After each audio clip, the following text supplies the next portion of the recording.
So there I was, waiting for glue to dry on a monster tabletop commission. I've been doing so many commissions lately, I thought it was time to use this opportunity to realize an idea that I've had kicking around in my head.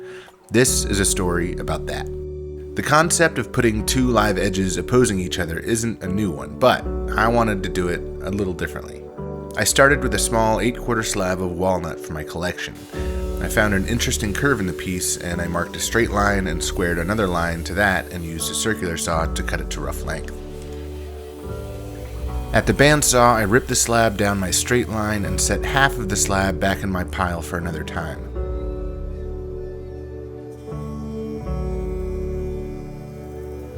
At the jointer, I jointed the straight edge to clean up the bandsaw marks, and with the piece in a vise, I used a dull draw knife to take off most of the bark.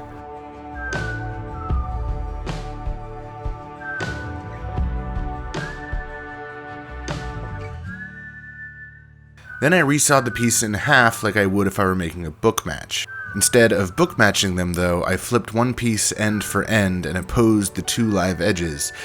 So it's sort of like an anti-bookmatch. I don't know what to call it. Anyway, I cleaned them up at the planer and then squared them at the table saw and sled. I had a piece of mirrored glass that I'd picked up the last time I was at the glass shop, so I'm building the piece to fit the glass instead of ordering the glass to fit the piece, if that makes sense. I marked for a 1/2-inch tongue or tenon and headed back to the table saw. When I cut tenons or tongue and groove joinery, I like to use this blade. It's the well-known Forest Woodworker 2, but this has special number 1 grind. It's a combination blade, but its tooth geometry leaves a flat bottom kerf. Perfect for making tenons without any scoring marks or ear marks, as they are sometimes called, from a normal alternating tooth bevel blade.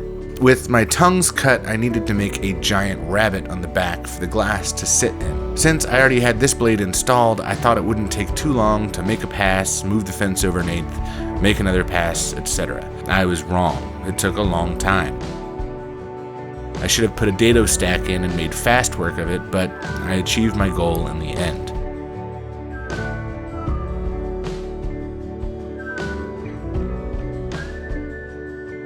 For the stiles, I grabbed a piece of bird's eye maple to contrast the walnut. I jointed the edge and ripped it into 2-inch strips. With a piece of scrap the same thickness, I cut a kerf, flipped the piece around, and cut another kerf, and doing it this way keeps the groove centered. I didn't want to move the fence, so I popped out the waste with a chisel and tested the fit.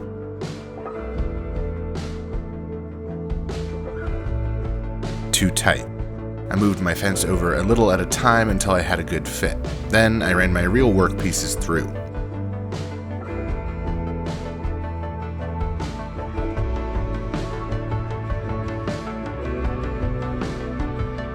A few of the tongues were still a little snug, so I took a shaving or two off with my rabbiting plane.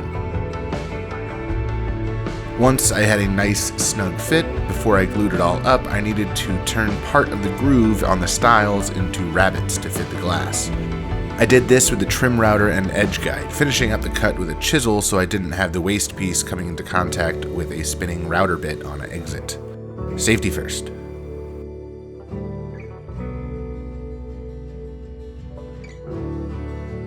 After trimming the stiles to their final length, it was time for the glue up.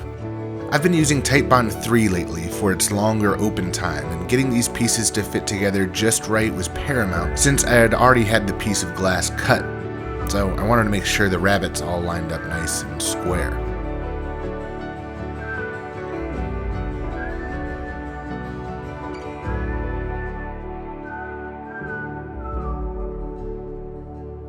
With the piece out of clamps, there was a little cleanup work to do to flush up all the faces, so I did that with my smoothing plane. Planing with the grain on the maple meant going across the grain in the walnut, which leaves a little fuzziness. So I cleaned that up with a sander. I sanded the whole piece up to 240 grit and cleaned it up with some mineral spirits. And I just wasn't happy with how dull it looked after sanding. My go-to treatment for making things pop is a card scraper.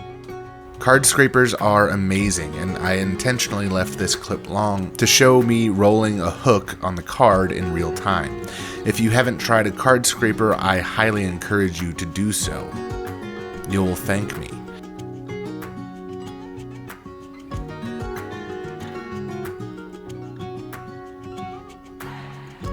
After surface prep, I applied some armor seal. 3 coats in all, hand sanding with 500 grit in between coats.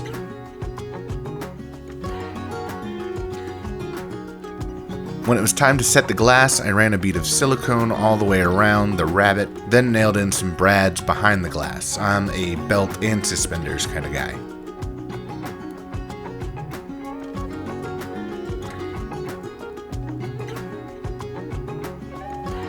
To finish the project, I added some hanging hardware and hung the piece in my office. I had always intended this piece to be in a landscape orientation, but I think I actually like it better as a portrait piece.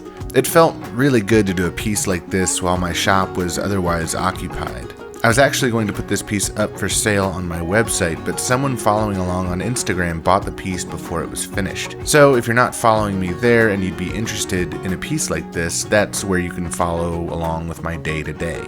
You can see the progress on that big tabletop too, which I guess I need to go finish now. As always, thanks for watching.